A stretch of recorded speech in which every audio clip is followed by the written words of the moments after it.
Hello বন্ধুরা, আজ আমার নিয়ে চলে এসেছি একটা ছোট্ট ভিডিও। কালকে হঠাৎ করে বরবাবুর আসতে দেরি হচ্ছে, তো আমি তো চিন্তায় পড়ে গেলাম যে এত দেরি তো হয় না। তো হিসাবে ফোন করলাম যে তুমি কোথায় আছো, কখন বাড়ি আসবে। তো ও চট করে বলল একটা জিনিস নিয়ে আমি যাচ্ছি, তুমি ডিশ রেডি করো। তো আমি সেই হিসাব মতো প্লেট বার করে রেডি করেছি, আর সাথে বলল যে তুমি অনেক দিন ধরে খেতে চাইছিলে, তো সেই জিনিসটাই নিয়ে যাচ্ছি। আমি তো ভাবলাম যে আমি কী খেতে চেয়েছি ও নিয়ে আসছে। তো এসে দেখি যে বিগ বিগ সাইজের সিঙ্গারা নিয়ে আসছে। তো তোমরা কতটা বুঝতে পারছো আমি জানি না, তবে একটা সিঙ্গারা একটা হাতের মধ্যে বড় হাতের চেটোতে হয়ে যাবে।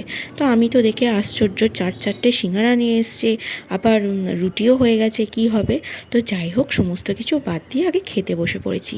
দেখতেই পাচ্ছ আমার মুখটা দেখে আমি কত তৃপ্তি করে খাচ্ছি, কারণ অনেক দিন ধরে ওকে বলছিলাম যে তুমি যেখান থেকে সিঙ্গারা খাও অফিসে, সেখান থেকে সিঙ্গারা নিয়ে আসবে। তো ও সেই অনুযায়ী সিঙ্গারা নিয়ে চলে এসেছিলো। এই ছিল আজকে ছোট্ট ভিডিওটা। ভালো লাগলে একটা